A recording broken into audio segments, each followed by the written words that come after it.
আসসালামু আলাইকুম রহমতুল্লাহি ওবরাকাতু নহমাদুন সাল্লি আলা রাসূলিল কারীম সাল্লাল্লাহু আলাইহি আলহামদুলিল্লাহি রাব্বিল আলামিন আসসালাতু ওয়াসসালামু আলা শাফিল মুরসালিন ক্বালা রাব্বি ইশরাহ লি সাদরি ওয়াসসির আমরি ওয়াহলুল উকদাতাম মিন লিসানি ইয়াফকাহু কওলি ওয়া শাররুল উমুরি মুহদাসাতুহা কুল্লু মুহদাসাতিন বিদআহ ওয়া কুল্লু বিদআতিন দালালাহ ওয়া কুল্লু দালালাতিন ফিন্নার কুল্লা ফা ইন্না খয়রুল হাদিসি কিতাবুল্লাহ ওয়া খয়রুল্লাহ হুদা মুহাম্মাদিন সাল্লাল্লাহু আলাইহি সাল্লাম আল হায়া শুবাতু মিনাল ঈমান, লজ্জা ঈমানের অঙ্গ। তো আমি বলতে চাচ্ছি যে বর্তমান প্রেক্ষাপটে ব্যাখ্যা দিতে চাচ্ছি যে কথা বলতে গেলে অনেক সময় চিন্তা ভাবনা করে বলতে হয় সব কিছু বলার জন্য। তার জন্য অত্যন্ত we required very patience. Without patience nobody can no perfectly speech anywhere.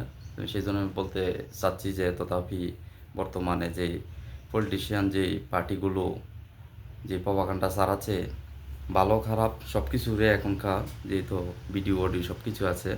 একসময় ছিল মৌখিক কথাবার্তা, তারপরে যে লেটারের মাধ্যমে, তারপর অডিওর মাধ্যমে, এখনকার বর্তমানে ভিডিও সব কিছুই আছে। তো আমি বলতে চাচ্ছি যে এখনকার এই যে কিছুদিন আগে ছাত্রগুলোকে এইভাবে মারলো, তথাপিত যে ওই লোকগুলো আমলা লীগগুলো ইলিগেলি বলতে হয় অবৈধভাবে এই মারার জন্য, এগুলা তো নিয়ম কারণ না। ইউরোপে কত সৌন্দর্য চলাফেরা আছে, কেন আমরা এত ধন সম্পদে হাট কাজ করি, আমরা একে অপরকে এইভাবে ঘৃণা করি, অত্যাচার করি, অপরের প্রতি এই জুলুম করি, যে এই জিনিসগুলো তো পাগলেও বোঝে, মূর্খ অজ্ঞলোক হয় যারা দিনে এনে দিনে খায়, পড়াশোনা নেয়, তারাও এই জিনিসগুলো বোঝে। শান্তি তো সবাই চায়, পশু পাখি সবগুলোই দেখলাম বিভিন্ন ভিডিও মাঝে মাঝে মাঝে মাঝে দেখলে এগুলো অনেক কিছুই নিজেকে লজ্জিত মনে হয়। এত শৃঙ্খলাভাবে সারিবদ্ধভাবে শ্রেণী স্তর আছে ওনারা যেগুলো ভালোভাবে নিয়ন্ত্রণ করে, তাদের তো স্কুল কলেজ কোনো ইউনিভার্সিটিতে যাওয়া লাগে না।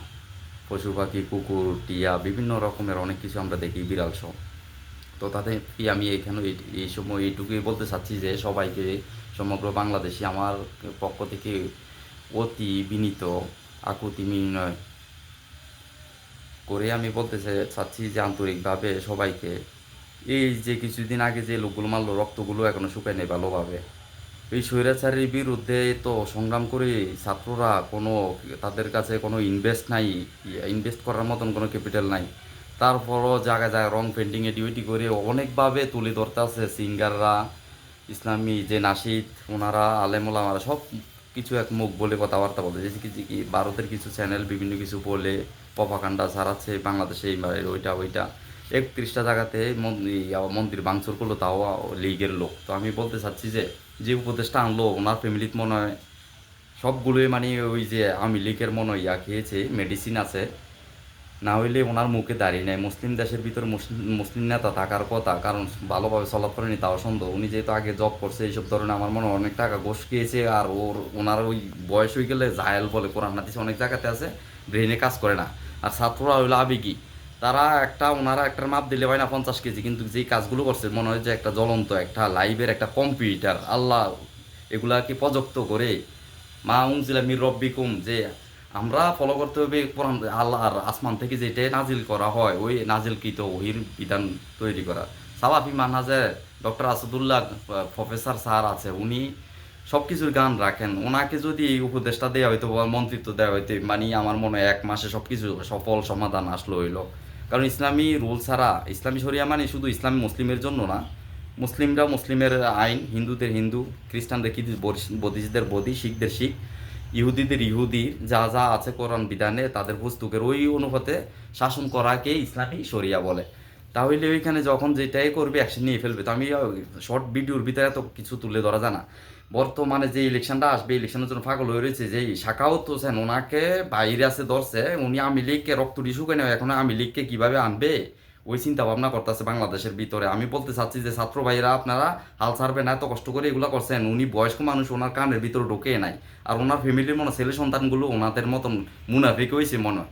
কারণ ছেলে সন্তানের মায়াও মানুষ ভালো হয়ে যায়, মানুষ একসময় ভালো হয়, উনি একটা অমানুষ। উনি এখনই বলতেছে বাইরে ঘুরে ফিরে করলাম না, দেশে এসে বিচার রাজনীতি করো। আবার আওয়ামী লীগের ভালো ভালো লোক ছিল, তারপরে এখনও আছে, আগেও ছিল, অনেক ঐতিহ্য আছে। ওনাকে তো এটা বলার জন্য এখানে আনা হয় নাই। তাহলে যে মানুষের মুনাফিকি করে অন্তরে উনি প্রকাশ্যে বলে দিছে ভাই দেরি করবে না, ইলেকশনের আগে আগে ওনাকে সরাইবেন। আমাদের আগে আমার এখানে একটা লোক ছিল, বলতেছে যাই কিছু করে সবসময় সবাই বলছে শেখ হাসিনা এই খালদা জিয়ারে ভোট দিবে, শেখ হাসিনা ভোট ছিল না যখন ক্ষমতাতে আসে শেখ হাসিনা এই ফিরা। পরে দেখলাম ঠিকই ওনার কথায় কাজে লাগলো, উপদেশটা বললো দেখবেন আমরা ইলেকশনে আমরা শেখ হাসিনায় ফাঁস হবে।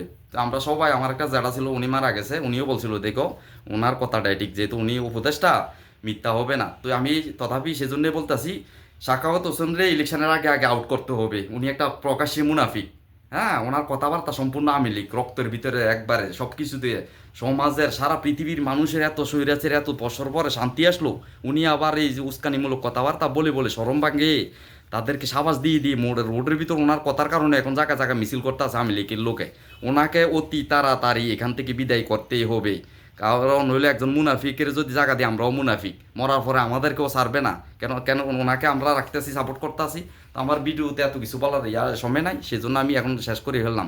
ইলেকশনের আগে আগে প্রতিবাদী তার কাছে তাকে দেওয়া হোক ওই জায়গাটা, না হলে ফিনাকি ভুট্টা চার্জ, না হলে আসাদুল্লাহ গালিব স্যার আছে প্রফেসর, ওনার খুব নলেজ ভালো আছে। শাখাওয়াত হোসেনের মাথা ঠিক নাই, উনি মনে হয় মাল টাল খায়, একটু পর পর আলজাল কথাবার্তা বলে, ওনার কথাতে এগুনা নাই। এখানে থাকতে হবে যার মাটি শোকাবে। আর এখন ওনাকে বসানো হয়েছে আরও 2-3টা মাল আছে আওয়ামী লীগের। এখনকার যেহেতু এটা শেখ হাসিনা ঠিক করে গেছে, আর্মি হাওয়াল করে দিছে এটা, কিন্তু ছাত্ররা দাবে এখন না পারতে কি করবে। ফিল্ডে যদি ছাত্র না থাকতো আরও ঠকাইতো। তা আমি বলতেছি তথাপি ছাত্র ভিতরেও আছে আলহামদুলিল্লাহ, বাইরেও আছে। এখন এই যে প্রতিবাদী যে প্রটেস্ট করে তারেক, ওই তারেকের এখানে বসালে ভালো পরিচালনা করতে পারবে, ওনার শিক্ষা দীক্ষা ভালো, পিনাকি ভট্টাচার্য আছে। না হলে বাংলাদেশে আলেহাদি সালাফির আসাদুল্লাহ, ডক্টর আসাদুল্লাহ গালিব প্রফেসর স্যারকে যদি এখানে দেওয়া হয় সম্পূর্ণ ঠিকঠাক, আর কোনো চিন্তা ভাবনা করা লাগবে না। শাখাওয়াত হোসেন হইল কোরআনে হাদিসে অনেক জায়গাতে আছে বয়স্ক মানুষ জাহেল, আর উনি আগেও আওয়ামী লীগ করতো, বর্তমানেও করে, আর আওয়ামী লীগরা আবার আনতে চায়। এখনও ভালো লোক আছে, আগেও ছিল।